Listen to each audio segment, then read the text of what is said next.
Olá, pessoal! Bem-vindos a mais um podcast Fé e Ciência aqui na sua IPP TV. Éramos um programa de entrevista, agora somos um podcast bem legal, descontraído. E hoje estaremos falando sobre um assunto sensacional. Todos os nossos assuntos são sensacionais, mas esse é hiper, mega sensacional, né, Marcos? É isso aí. E temos aqui dois convidados. Hoje o Marcos Mühlpointner. Muito Acertei, bem, Marcos? excelente. Boa Falei pronúncia. até com Teu alemão Mühlpointner. tá em dia aí, E parabéns. o João Paulo Reis. Ei, Braga. Ei, João, tá por aí?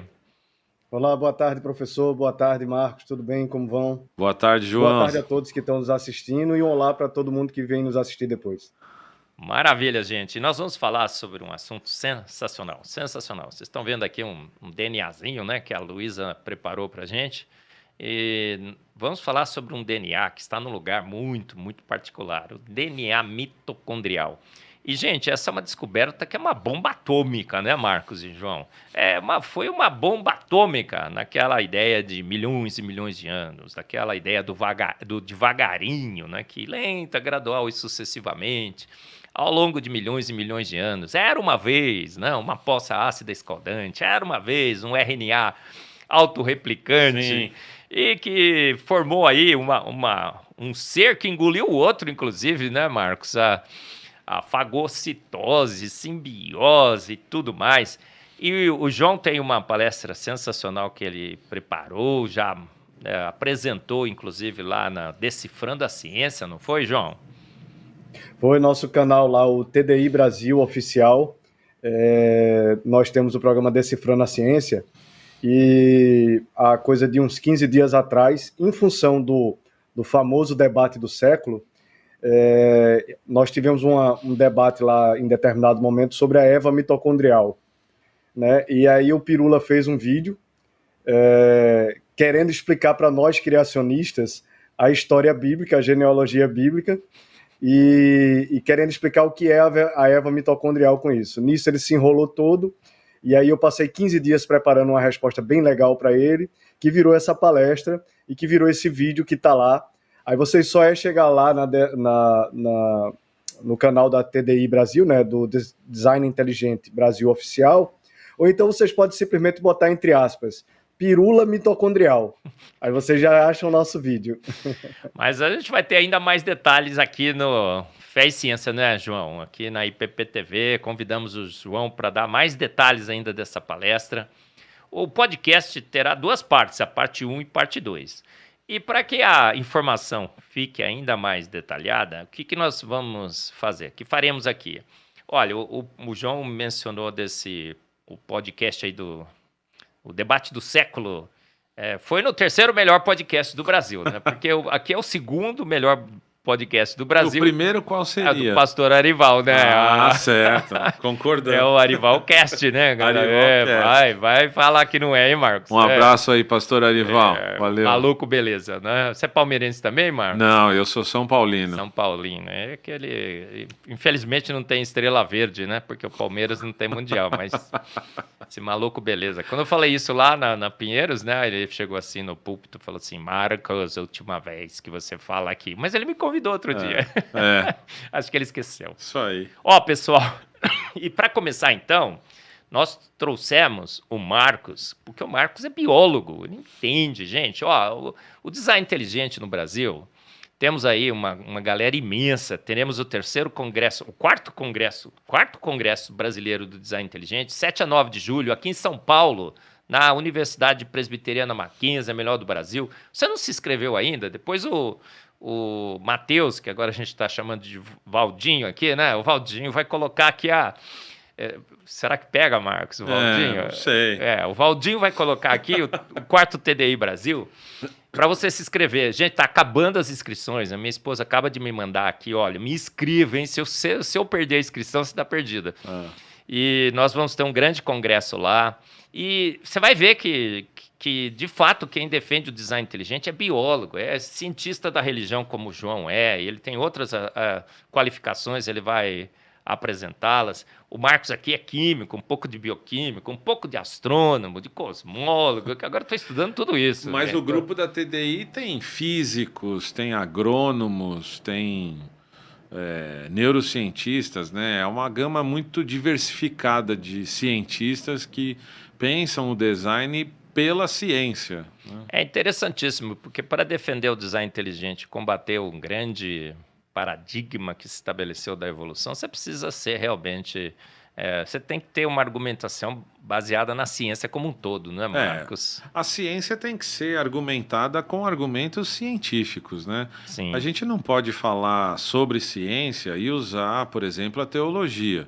São áreas de conhecimento diferentes, com aplicações diferentes, com abordagens diferentes.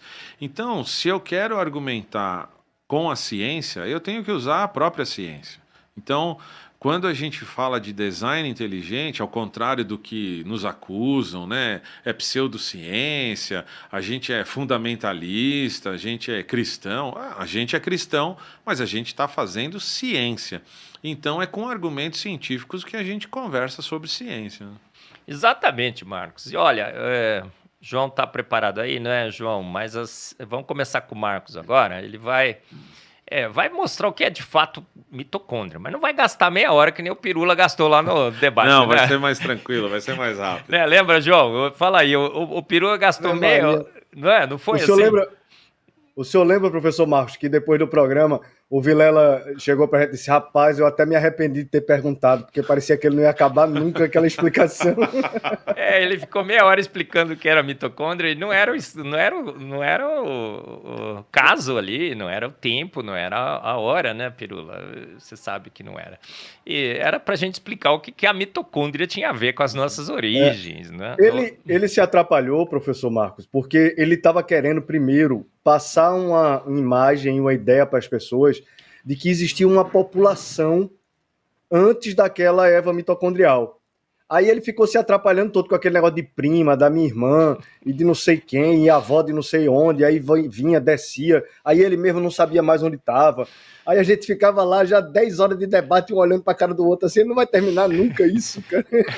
E a gente combinou lá que ninguém interferiria no outro, não é? O pessoal interferia na gente, né, João? Mas a gente se ouviu calado lá, uma hora, quase... A gente interferia também, porque assim... Tinha hora que não dava. É necessário, isso é do debate, é natural do debate. Isso. Mas, vamos começar agora com o Marcos aqui. O Marcos é biólogo, ele é formado na área e vai nos... falar o que é a mitocôndria, né, Marcos? E qual as implicações aí dessa mitocôndria para a vida. Aí depois o João entra falando sobre a Eva mitocondrial. Você vai falar também da fagocitose. Eu fiquei sabendo outro dia, Marcão, veja só, que a mitocôndria não usa só o DNA mitocondrial, ela usa informação que vem do núcleo também. Uhum. Então, como é que pode ter engolido o bicho, não é? Se o bicho eles são interdependentes desde o início. É a ovo e a galinha. Quem veio primeiro, né? A mitocôndria ou o ser que engoliu a mitocôndria? Ou os dois tinham que estar prontos juntos? Né? Não tem. Sim, se fosse só o DNA mitocondrial que ela usasse, talvez a gente, quem sabe, pudesse sentar na mesa para discutir, né? Mas quando ela pega informação do núcleo também para a sua subsistência, né? Cai essa ideia de que um tenha engolido o outro, né? Eu fico pensando, né? Se eu engolir bastante alface, acho que eu vou virar o Hulk, né? Vai ficar verde, né? Vai passar a fazer fotossíntese. Fotossíntese. Né?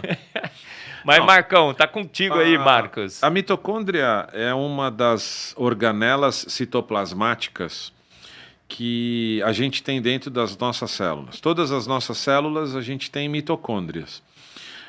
Algumas células, alguns grupamentos celulares no nosso corpo, a gente tem uma quantidade maior de mitocôndrias e outras células com uma quantidade menor. A função básica da mitocôndria é a produção de energia para todas as atividades que a célula precisa fazer. As nossas células fabricam substâncias químicas, degradam substâncias químicas, produzem energia, gastam energia. Nossas células se dividem, né, se multiplicam em quantidade.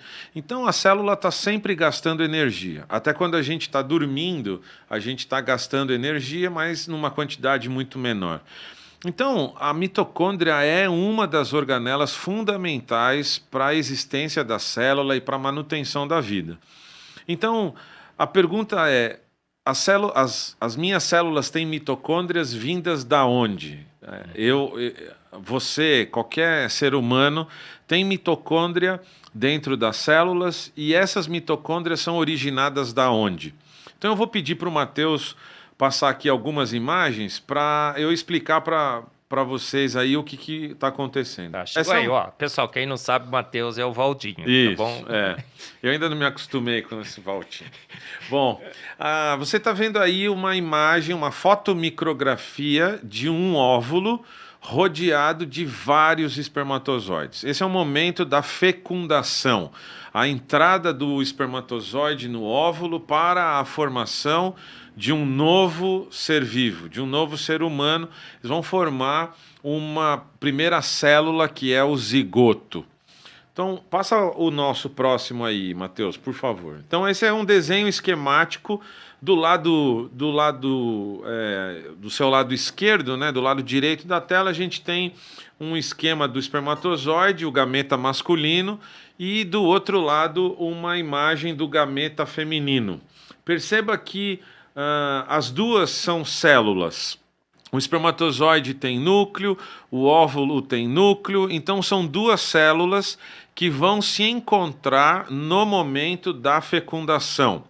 E por serem células, tanto o óvulo quanto o espermatozoide tem toda a maquinaria celular para que essas células se mantenham vivas até o momento da fecundação. Próximo para nós, Matheus, por favor.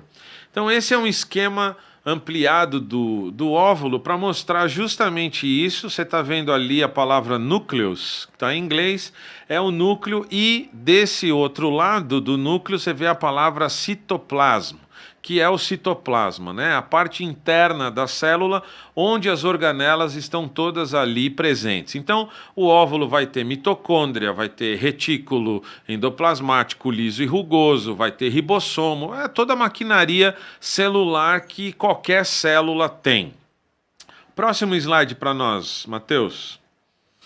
Esse é um desenho esquemático do espermatozoide. Aqui eu queria só fazer um pequeno lembrete para essa estrutura que você está vendo aí, chamada de cauda. O nosso amigo Michael Behe trabalhou extensamente descrevendo a cauda de bactérias, que é muito parecida com a cauda do espermatozoide. O espermatozoide é uma célula que precisa nadar até chegar no óvulo dentro da tuba uterina, e é uma célula extremamente bem elaborada, bem desenhada, bem estruturada. Existem dezenas de proteínas que formam essa cauda, e se apenas uma das dezenas não funcionar, o espermatozoide não vai nadar direito, a cauda pode ser pequena, a cauda pode ser rígida, e isso vai atrapalhar todo o processo. A grande pergunta não é motivo desse nosso encontro, mas a grande pergunta é: essas proteínas todas surgiram devagar, sucessivamente, uma depois da outra, ou todas tinham que estar juntas, prontas para funcionar do jeito que sempre funcionou? A gente vai responder isso num outro programa. Mas o que eu queria chamar a atenção é ali na parte da frente do espermatozoide, naquela região chamada de acrossoma, né? O que vai acontecer agora? Vai lá, Matheus. A próxima imagem, então, você está vendo ali um espermatozoide se aproximando do óvulo. Um dos espermatozoides só entra no óvulo e logo depois ele é destruído. A única coisa que vai entrar no óvulo é os cromossomos que o espermatozoide está levando, justamente porque o espermatozoide tem metade da carga cromossômica e a outra metade da carga cromossômica está dentro do óvulo. Então, o espermatozoide vai levar esses cromossomos para dentro do óvulo, e o óvulo vai acabar se transformando na primeira célula deste novo ser humano. Portanto, todo o conteúdo celular do zigoto é originado do óvulo, porque o espermatozoide logo depois ele é destruído, né, pelo próprio óvulo e tudo mais. Então, o zigoto, que foi a minha primeira célula há 50 anos atrás, esse zigoto tinha o núcleo, tinha mitocôndria, retículo, lisossomo, etc, etc, etc. O que aconteceu com esse zigoto? Esse zigoto se duplicou o código genético, duplicou o material celular e se dividiu, e agora o Marcos Davi tem 2 células. Essas 2 células duplicaram todo o conteúdo intracelular e se dividiram, e agora o Marcos tem 4 células, e assim sucessivamente. Ou seja, as mitocôndrias que eu tenho nas minhas células são originadas do óvulo da minha mãe, que foi fecundado com o espermatozoide do meu pai. O Marcos Eberlin, a mesma coisa. O João, que está acompanhando a gente de Recife, todas as células do João têm mitocôndria originada do óvulo da mãe dele. Mas, Marcos, deixa eu fazer uma perguntinha rápida. E a mitocôndria que serviu como banco de baterias para o espermatozoide? Ele não entra não entra na nova célula? Não entra, porque o que penetra na parte do óvulo é só essa região do acrossomo. Porque o acrossomo, inclusive, tem enzimas que vão digerir a membrana plasmática do óvulo, e vai ser suficiente apenas para entrar os cromossomos do espermatozoide. Logo que isso acontece, o próprio óvulo acaba destruindo o espermatozoide para que não haja nenhum outro tipo de problema. Que problema? Por exemplo, tentar entrar um segundo espermatozoide, ou tentar entrar um componente do espermatozoide que possa, de alguma maneira, impossibilitar o processo de divisão celular e proliferação celular. Portanto, a maquinaria celular que eu tenho hoje é originada do óvulo da minha mãe. E o primeiro ser humano? E a primeira mulher? E quando esta primeira mulher teve o seu primeiro filho? É isso que a gente chama de erva mitocondrial. Todos os seres humanos, em suas células, têm mitocôndrias originadas desta chamada erva mitocondrial desta primeira mulher. Então, esse é um apanhado rápido, sucinto, para mostrar que toda a espécie humana, as suas mitocôndrias são originadas de uma única mulher. E isso tem comprovação aí a quilômetros, e o João vai trazer muito disso, né, nas imagens que ele vai mostrar e nesse bate-papo que a gente está tendo aqui. Muito bem, então não temos várias raízes. Não tem uma raiz só. É uma raiz só, exatamente. Não foram várias mulheres espalhadas pelo globo que originaram a espécie humana, né? Porque senão a gente teria uma diversidade muito grande na molécula de DNA da mitocôndria. E a gente não tem essa variedade muito grande nas sequências de DNA mitocondrial. As sequências são mais restritas, de maneira que a gente tem essa erva mitocondrial, essa única base de informação de DNA de mitocôndria. Sensacional. A Bíblia diz que a gente, de fato, teria vindo de uma única mulher e de um único homem. Único homem. Agora, queremos saber também quanto tempo faz que essa mulher viveu aqui na Terra, não é, Marcos? A gente tem estudos mostrando que esse DNA mitocondrial, inclusive por evolucionistas, que esse DNA mitocondrial não tem mais do que 6 mil anos. Será, João? Será, João? João, o que você achou dessa explicação do Marcos aqui? Sensacional. Eu gostei demais, né, gente? Eu sou suspeito para falar que eu que convidei, né? E ele chama Marcos também, então ele tem que gostar de mim. E é o podcast que eu... Se eu não gostasse, né, mas sou suspeito, mas ficou super legal, Marcos. Olha, uma coisa que eu não entendia muito bem é por que a gente tinha só vinha da mãe. Ficou muito, muito claro, né, Marcos? Porque o mitocôndria do homem, do seu pai, serviu para te levar até esse Sim. encontro, A não é isso? mitocôndria do espermatozoide funciona basicamente para fornecer energia para o batimento ondulatório da cauda do espermatozoide, Sim. para que ele nade pelo canal vaginal, passe pelo útero e encontre o oócito lá na tuba uterina.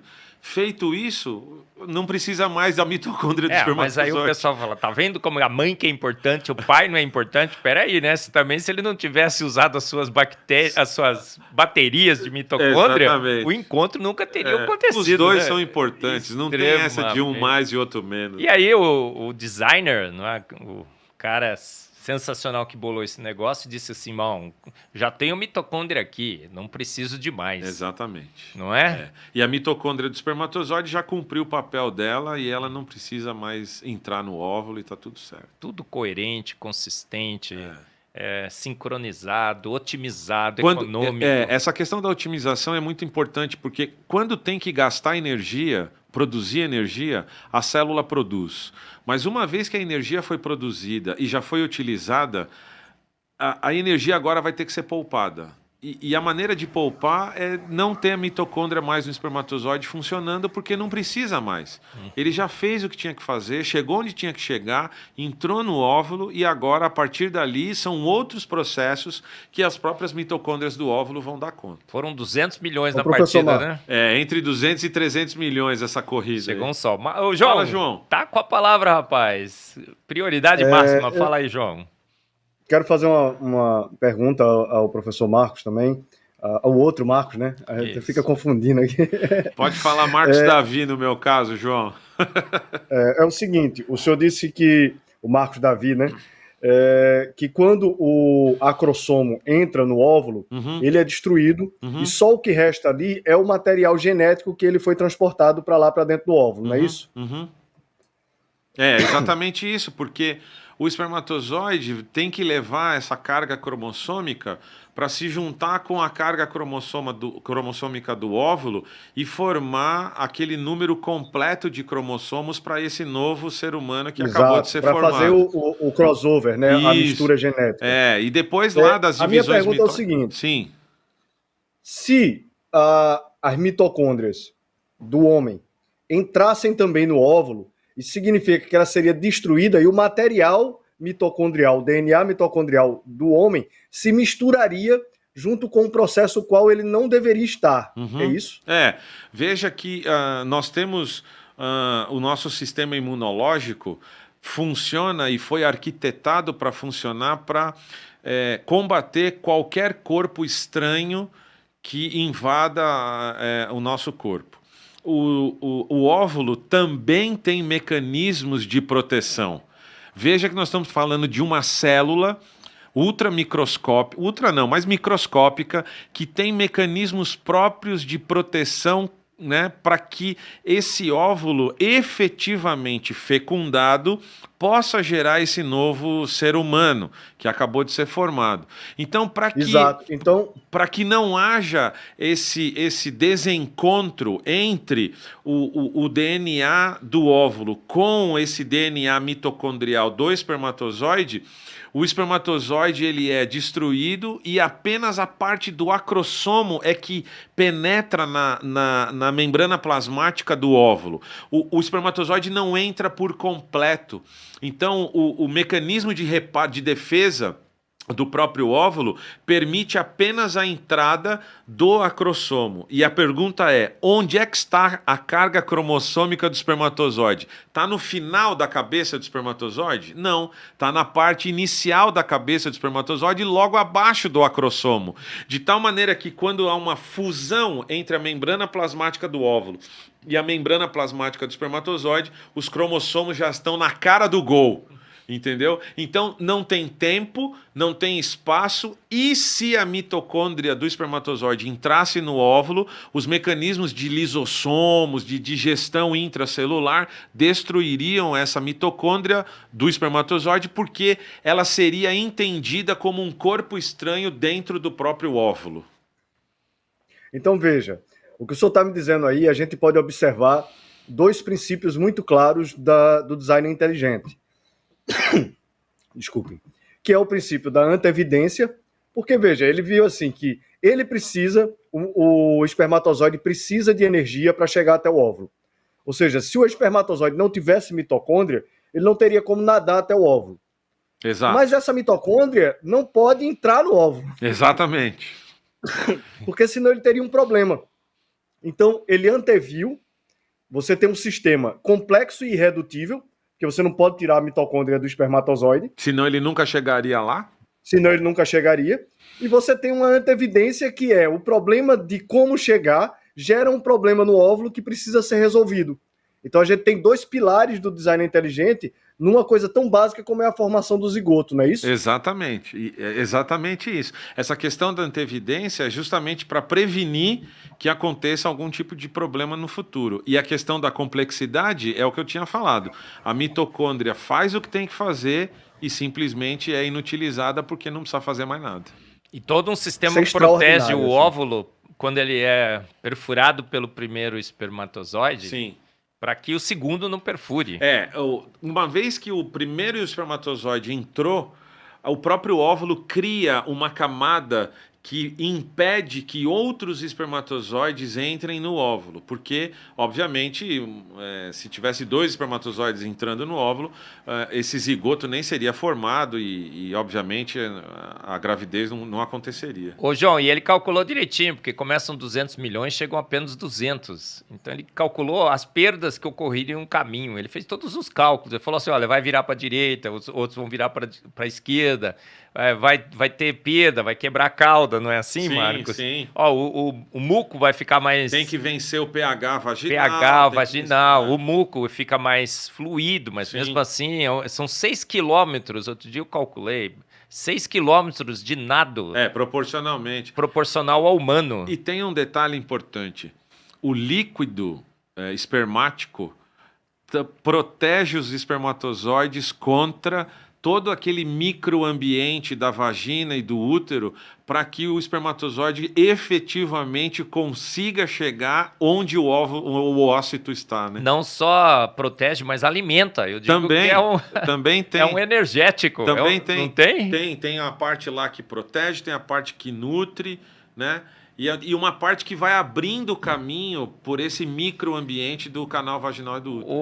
O espermatozoide seguia pelo odor, pelo cheiro. Sabia que é um perfume? É o perfume que o óvulo solta, o João, que ele sente o cheiro. Tem uma molécula, como que chama isso? É um feromônio. É, um feromônio. Tipo feromônio, que guia os espermatozoides. É. Agora, fala da fagocitose lá. A mitocôndria foi uma célula que engoliu a outra, Marcos? A fagocitose é um mecanismo celular também de proteção, mas também de alimentação, né?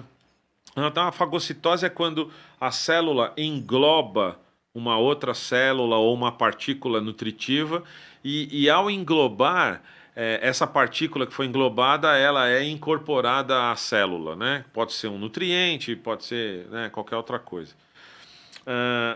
Então, é justamente de novo, se a célula está englobando algo que está externo, essa célula tem que ter condições para identificar se aquilo que foi englobado vai causar problema para ela ou se aquilo que vai entrar na célula pode ficar dentro dela. Então, a célula tem mecanismos de reparo para isso. Veja, se uma célula engloba um micróbio com DNA próprio, esses DNAs são conflitantes. Então, a minha célula englobou uma bactéria, por exemplo, e o código genético da bactéria é incompatível com o código genético da minha célula. A minha célula percebe isso e vai destruir esse ser englobado porque é incompatível do ponto de vista genético. O meu código genético é altamente preservado pela célula porque é exatamente ele que determina o que eu sou e como funciona o meu corpo. Portanto, se há milhares ou milhões de anos atrás uma célula englobou outra, como é que se deu esse mecanismo de proteção? Não funcionou? Porque se o mecanismo de proteção não tivesse funcionado, ambas as células morreriam. Mas você não leu no Evangelho do Evolucionismo que, assim, pela fé entendemos que uma célula engoliu a outra e sobreviveram? Você sabe, Marcos e João, uma das coisas... Eu sou biólogo, mas uma das coisas que eu não entendo é o seguinte. O Schleiden e o Chauvin criaram, né, propuseram a teoria celular. Segundo a teoria celular, diz assim... Uma célula só pode se originar de outra célula viva e pré-existente. Aí quando a gente vai falar sobre a origem da vida, ok, Pirula, eu sei que a origem da vida não tem a ver com evolução, tá bom? Abraço para você, Pirula. Não estou falando de evolução agora, estou falando de origem da vida. Na origem da vida, a teoria celular não funciona. Não pode funcionar porque não tinha célula, mas surgiu a primeira célula, né? Então, como é que fica isso? A teoria celular vai dizer que um ser vivo só pode se originar de outro ser vivo. Mas na origem do primeiro ser vivo, a teoria celular foi deixada de lado. Não contava. E qual é a explicação? A explicação é infantil. Lógico que não funcionava, porque a vida estava começando.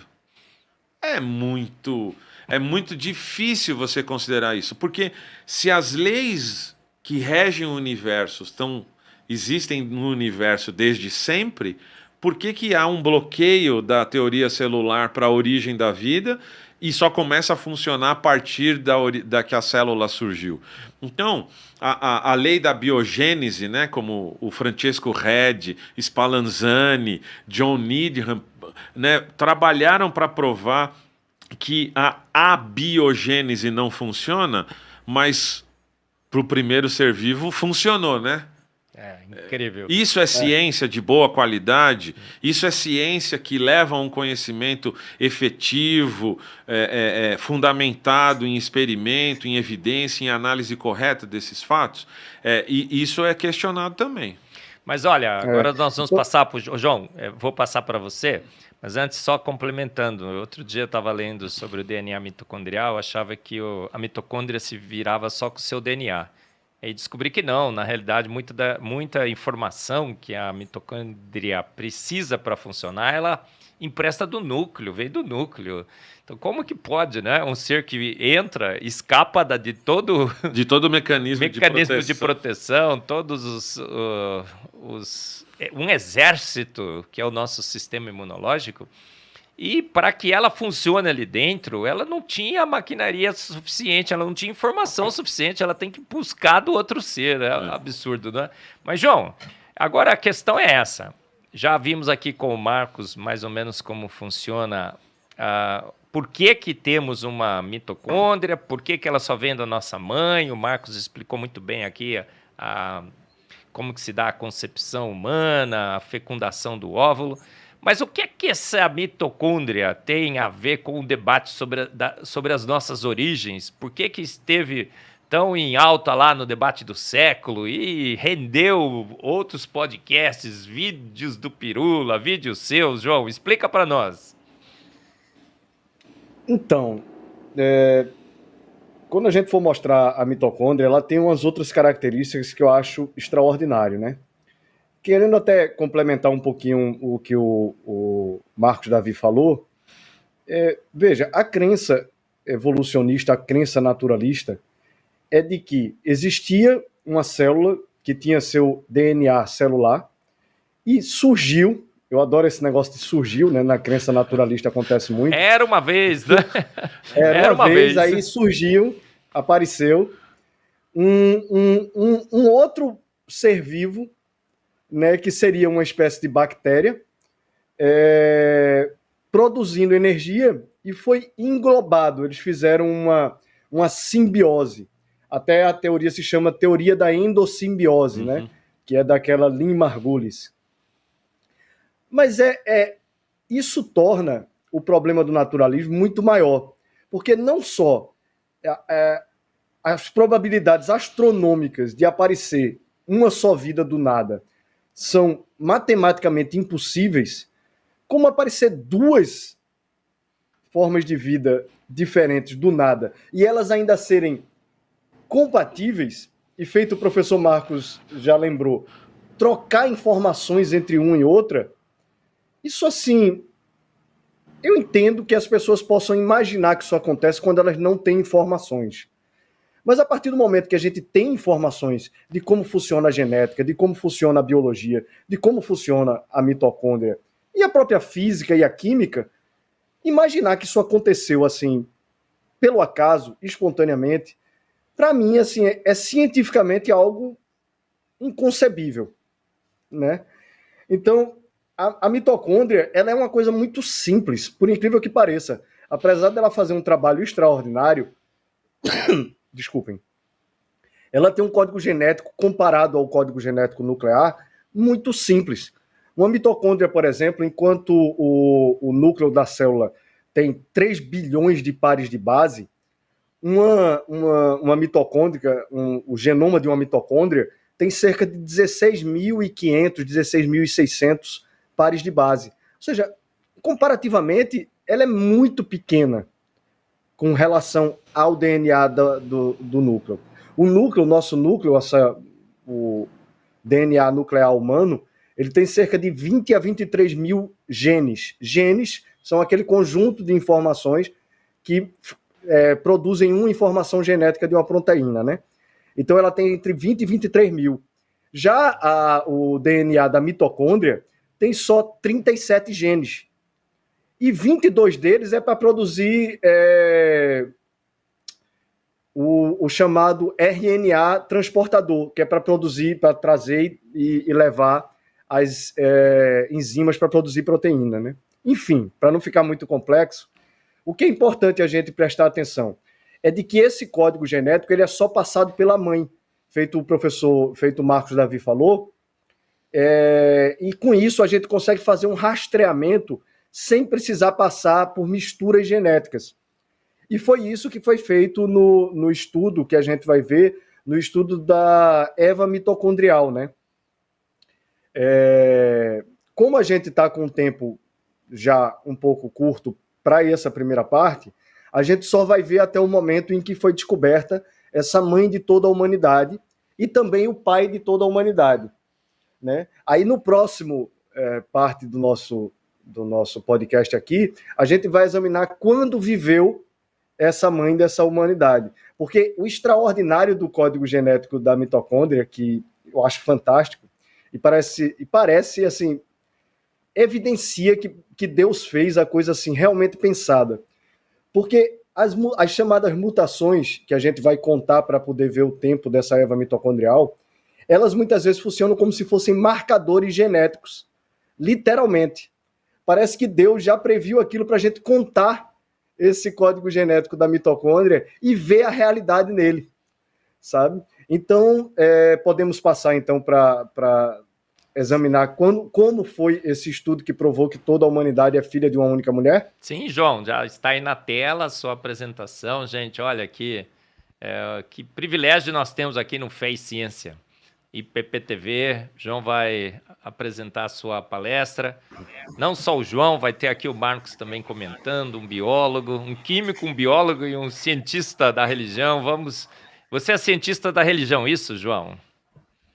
Isso. Sou cientista, eu sou doutorando em ciências da religião, sou mestre em ciências da religião e sou graduado, ou seja, eu fiz a minha graduação em ciências sociais. Ciências sociais. Eu estou sempre nessa coisa das ciências. Maravilha. Só que as ciências da religião, elas não têm esse impeditivo de estudar só umas determinadas ciências ou só umas determinadas linhas acadêmicas. Você tem essa liberdade nas ciências da religião de estudar tudo aquilo que esteja relacionado com ciência e com religião.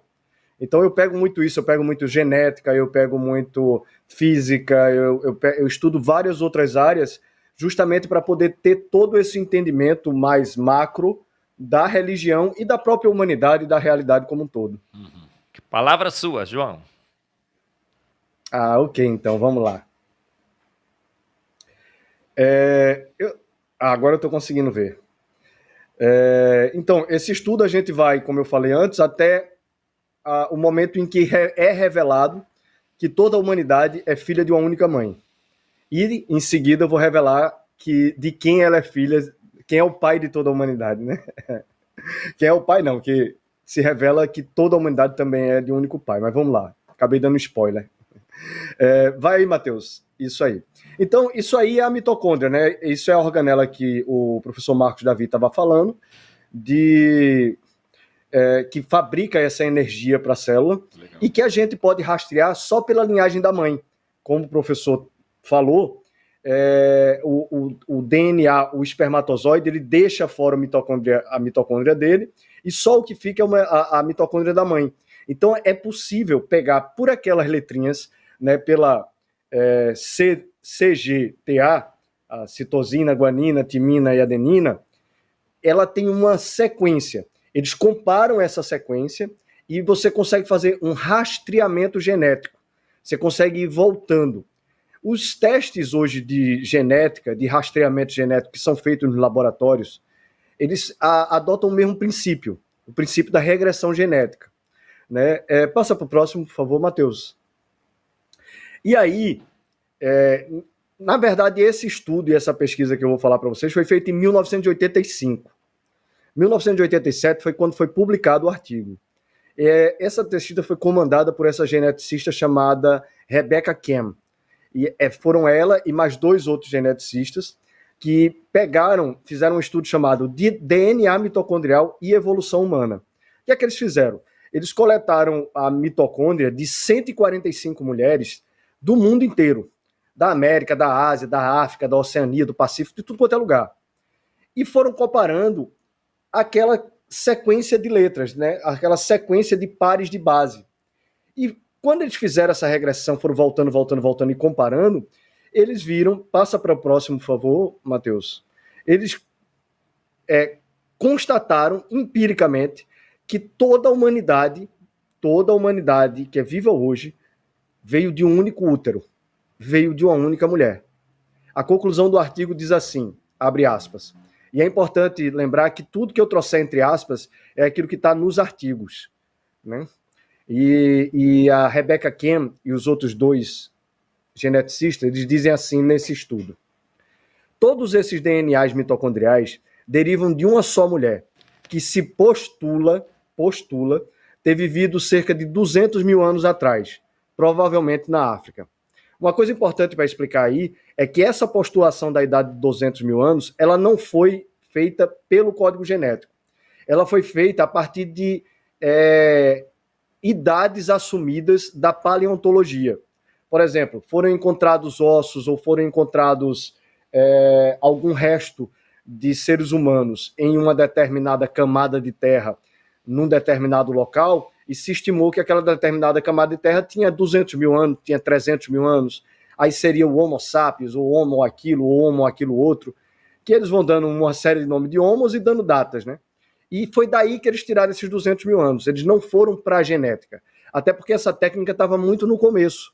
Tudo que Kem e a equipe dela conseguiram constatar foi que toda a humanidade é, sem dúvida, filha de uma única mulher. Só que isso já foi um problema, né?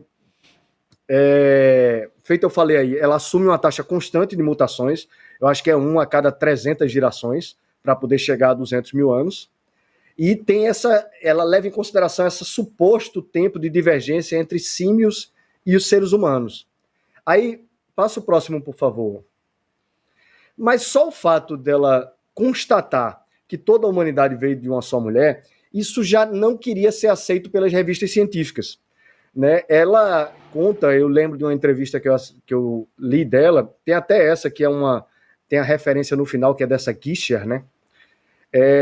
Em que ela diz que o estudo dela foi rejeitado assim, por uma dezena de revistas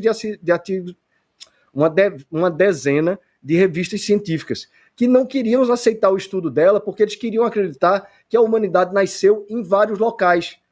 Feito o professor o Marcos Davi falou, que os evolucionistas acreditavam e continuam acreditando que foram nascendo seres humanos em várias regiões diferentes a partir de processos mutacionais. O que, para mim, é matematicamente uma coisa absolutamente inviável. Mas eles têm essa crença. E só da Rebecca Kem dizer que toda a humanidade veio de um único útero, de uma única mulher, isso já arrebentou com essa crença deles e gerou uma reação raivosa da parte deles. E feito eu falei, eles não queriam publicar. A Rebecca Ken, ela dá nessa entrevista, ela diz assim: nós escrevemos o artigo e submetemos no final de 1985. E ele foi revisado por mais de um ano na Nature, porque os britânicos, que é o pessoal da revista Nature, não queriam que ele fosse publicado. Por que eles não queriam? Porque acaba com essa hipótese de multirregionalismo, né? E mesmo após a publicação desse artigo, a Rebecca Ken recebeu assim, uma série de perseguições e críticas e coisas raivosas. Ela diz aqui, ó: eu recebi muitas cartas de ódio, cartas de maníacos, alguns com rabiscos estranhos. Recebi ligações aleatórias no meio da noite, só porque ela mexeu com um dos principais paradigmas do evolucionismo. E a gente que é da TDI, a gente já sabe bem que isso acontece, que essa perseguição acontece. Passa o próximo, por favor, Matheus. Então, quando finalmente aceitaram que toda a humanidade veio de uma só mulher, algum gênio teve a ideia de dizer assim: então, vamos fazer o seguinte, vamos pegar o cromossomo Y, que só passa pela linhagem do pai, que é patrilinear, e vamos testar para ver se toda a humanidade também veio de um único pai, e não deu outra. Eles pegaram amostras de cromossomo Y do mundo inteiro, de todos os continentes, e provaram do mesmo modo que toda a humanidade é filha de um único pai.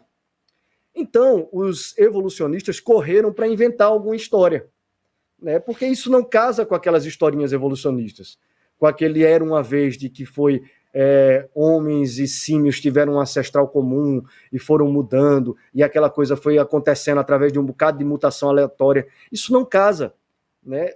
Toda a humanidade vindo de um só homem, toda a humanidade vindo de uma só mulher, casa exatamente com o nosso modelo, o modelo criacionista, o modelo do design inteligente.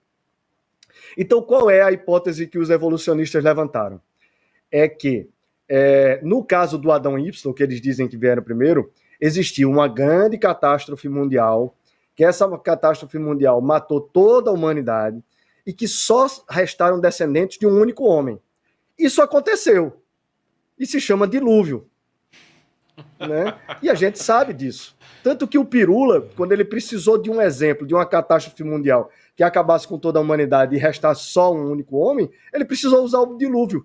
Porque na história evolutiva, na narrativa evolutiva, não existe exemplo dessa forma que toda a humanidade morra e fique só uma linhagem.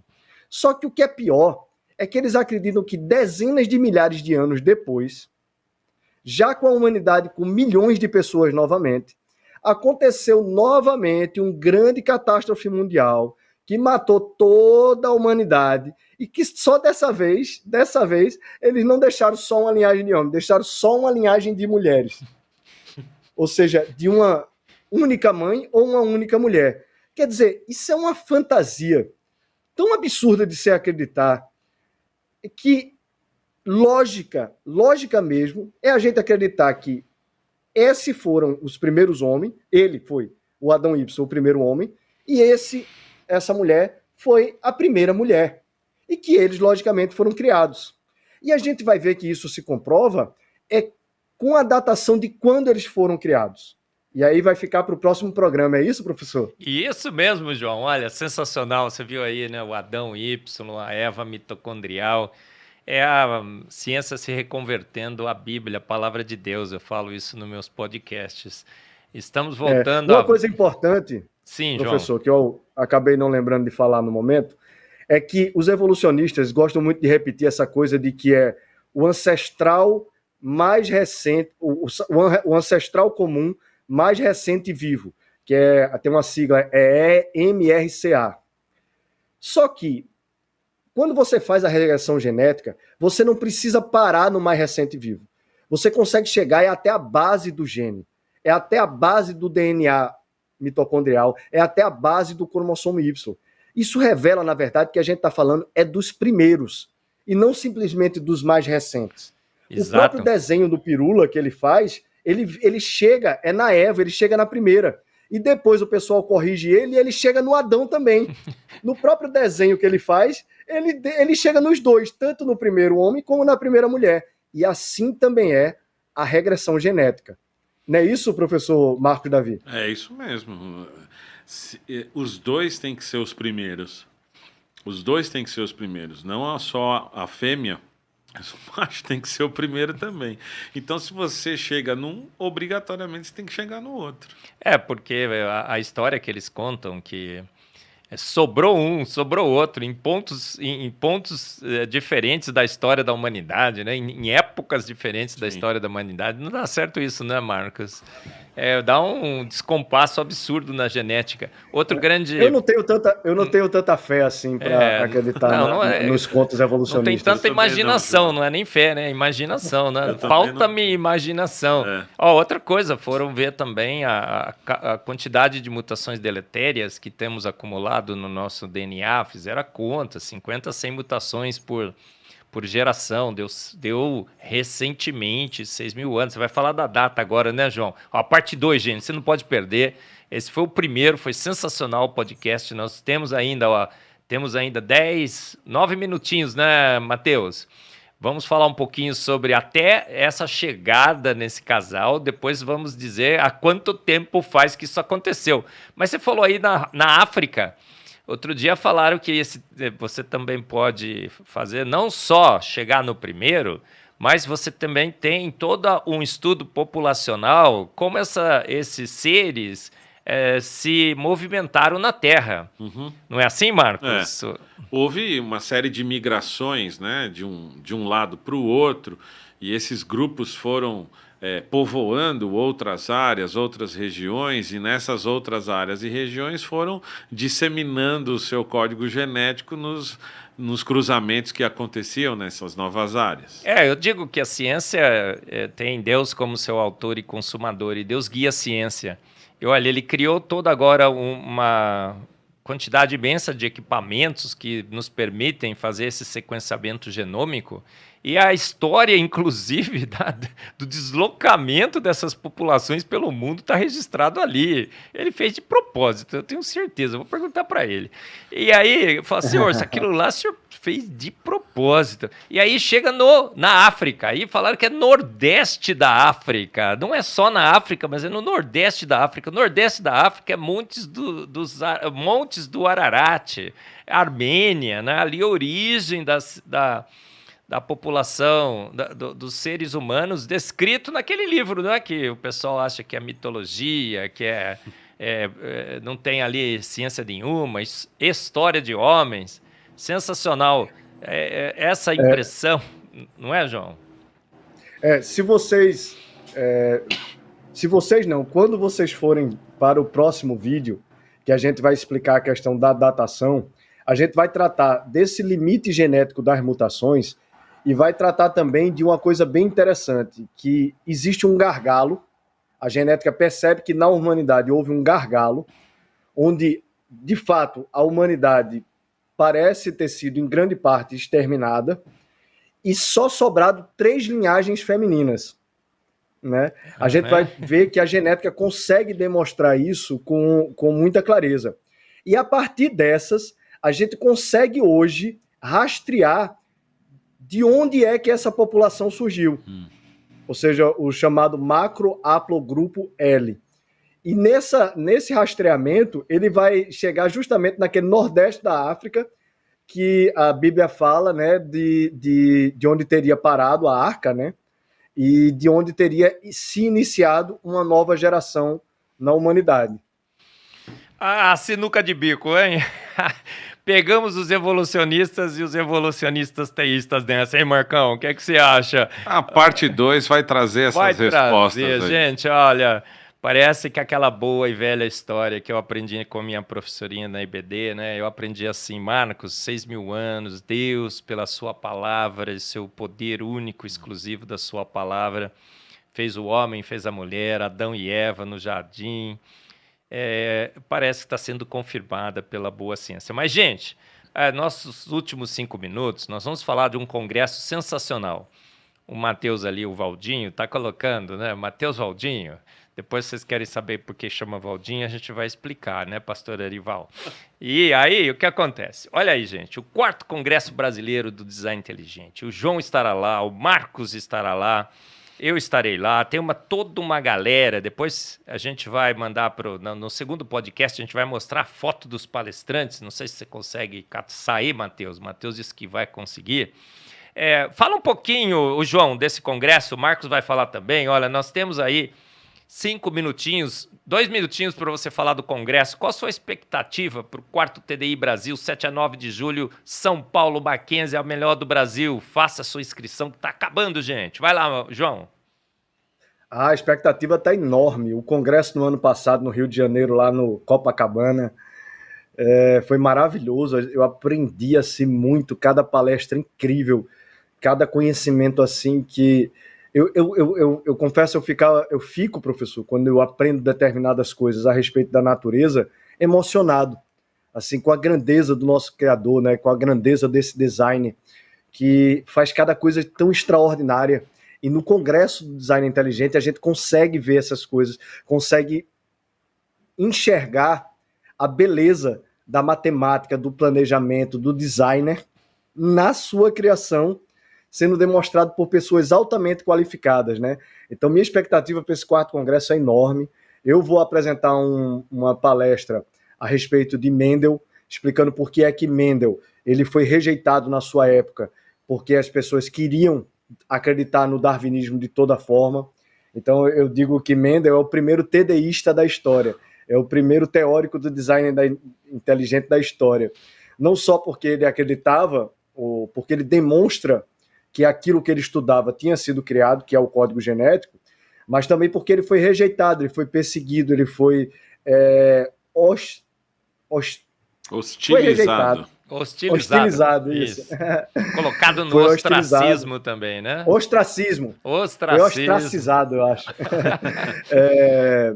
Por causa de Darwin, porque as pessoas queriam de todo jeito acreditar no evolucionismo. Então eu vou trazer isso nessa palestra, vai ser muito legal. Também vai ter um Decifrando a Ciência, que é nosso programa na TDI, vai ter um Decifrando a Ciência ao vivo.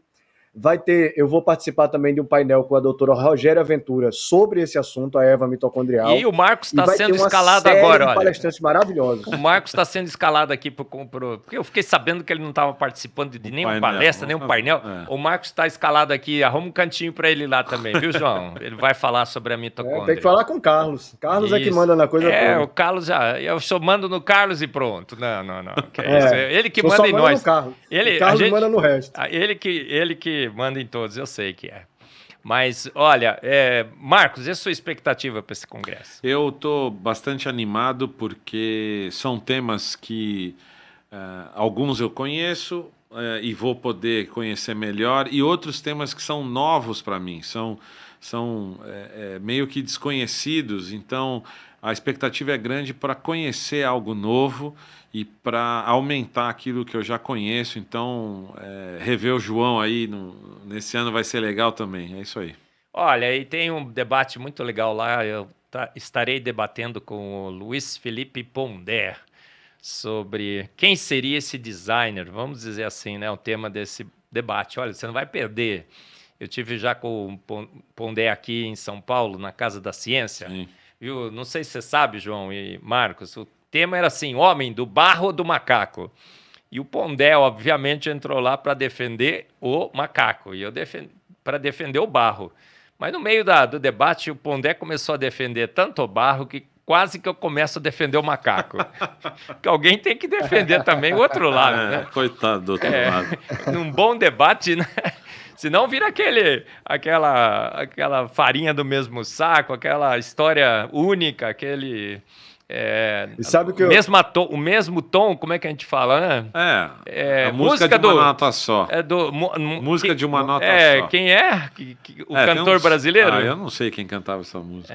Não, tem um cantor brasileiro que só tinha uma... Eu vou lembrar o nome dele. Sabe, professor, que quando eu falo assim, quando alguém satiriza, dizendo assim, quer dizer que o homem veio do barro? Aí eu disse, não, veio de poeira da estrela. Foi de poeira de estrela que se organizou. Caetano Veloso, que só cantava assim, ó. Tá. Exatamente.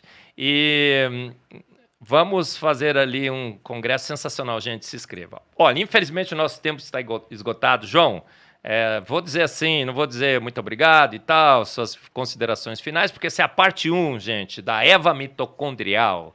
Eva mitocondrial, as suas consequências para a nossa origem. Estamos debatendo aqui, o primeiro podcast está se encerrando, mas você estará esperando o próximo, né? Se estará ao vivo na próxima quarta-feira, se estiver já gravado aqui no canal da IPP-TV, é só clicar na parte 2. Esperamos todos vocês, não é, Marcos? Um abraço, pessoal. Obrigado, Marcos, pelo convite. Um abraço, João. Até daqui a pouco, daqui uma semana na parte 2. Um abraço a todo mundo aí. Abração.